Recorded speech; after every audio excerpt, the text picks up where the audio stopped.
Your live interactive coverage with CBS 13 and Fox 23 will begin shortly.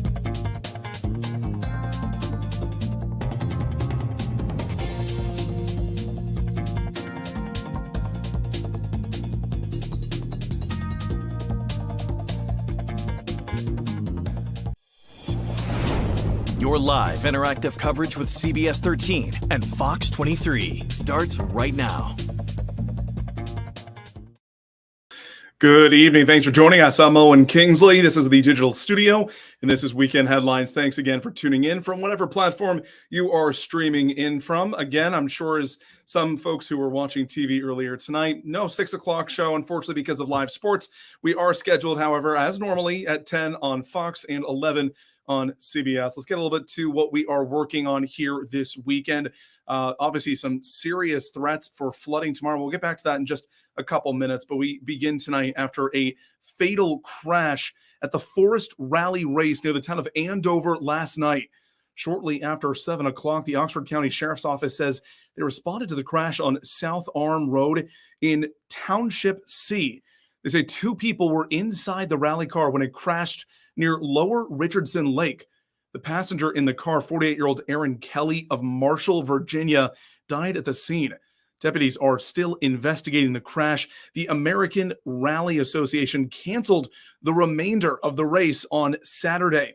In a statement they posted to social media, they say in part, the American Rally Association and New England Forest Rally continue to express its deepest condolences to Aaron's family, team, and many friends throughout the rally community.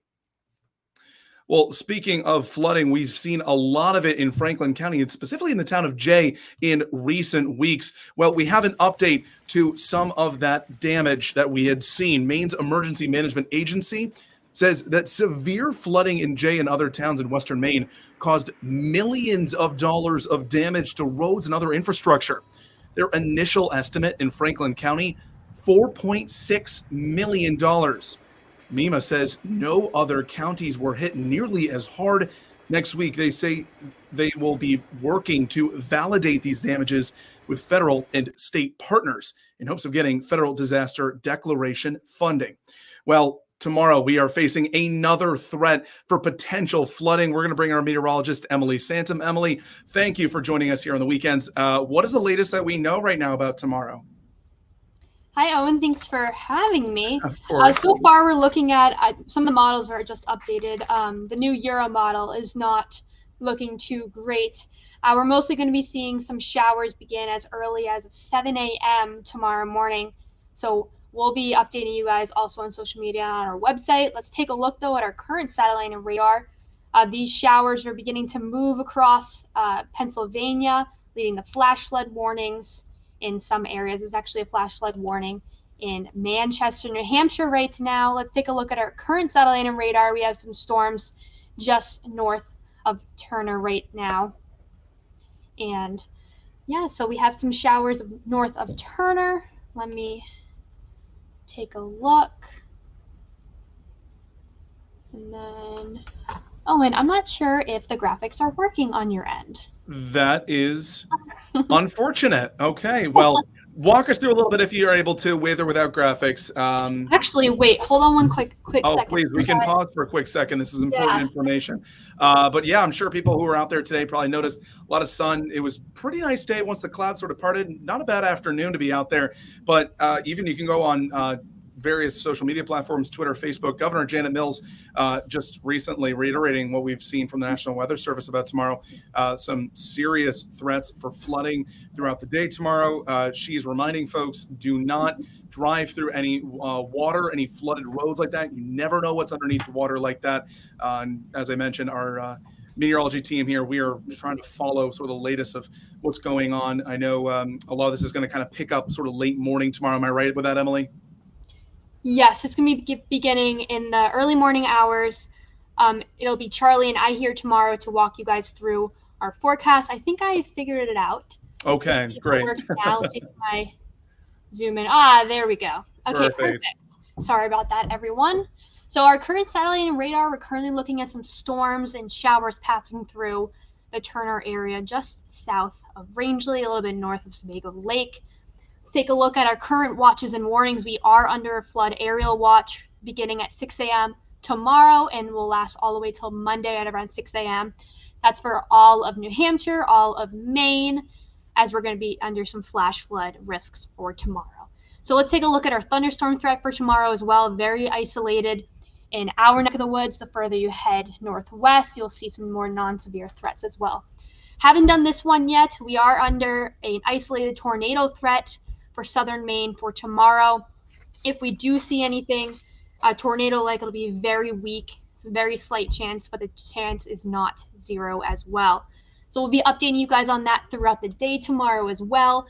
Our flash flood risk for tomorrow is very numerous risks in our area, specifically in western Maine. All of Maine's under either numerous or scattered, and the majority of New Hampshire is under numerous as well. So we'll be keeping an eye on that. For tomorrow, the showers will begin midday through evening. New models suggest that it'll start even earlier than that. Mostly it'll be flash flooding concerns. So I just posted an article yesterday on WGME.com. You can check it out on what to do in case if you are stuck in a flash flooding event. And then, of course, the weak tornado chance. But we will be updating you guys on that as we head into tomorrow. On a happier note, though, temperatures are right now, we're looking at the mid to low 70s as we enter the 9 o'clock hours. Still very warm out there. I was just telling Owen a little bit ago that our dew points are still up there, feeling a little bit uncomfortable. These dew points haven't really changed since around 6 p.m. They're still in the upper 70s. Tonight, they'll still be pretty muggy.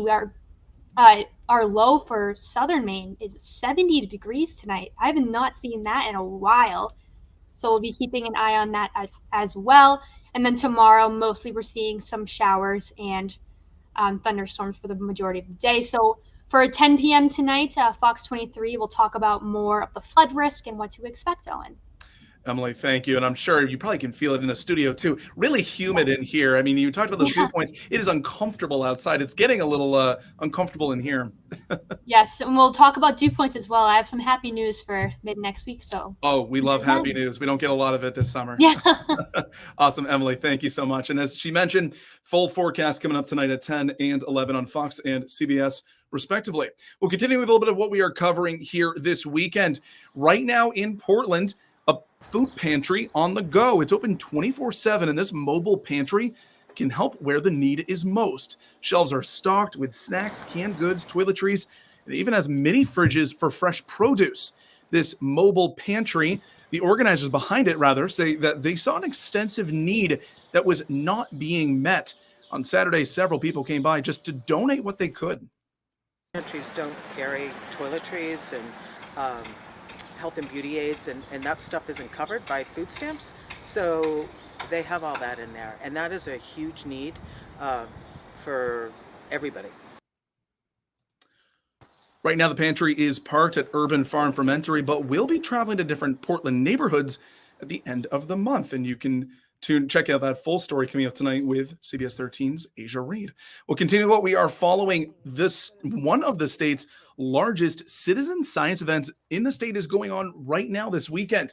The annual loon count reached its 40th anniversary. Maine Audubon organizers say that the statewide effort to track the number of loons, they do it in various lakes and ponds. Maine Audubon says, although the long-term trends of loon populations in our state are looking good, they are still at risk of motorboat strikes and lead fishing tackle, which can poison them. We are still waiting on this year's totals, although last year they tallied nearly 3,100 adults and 300 chicks around the state.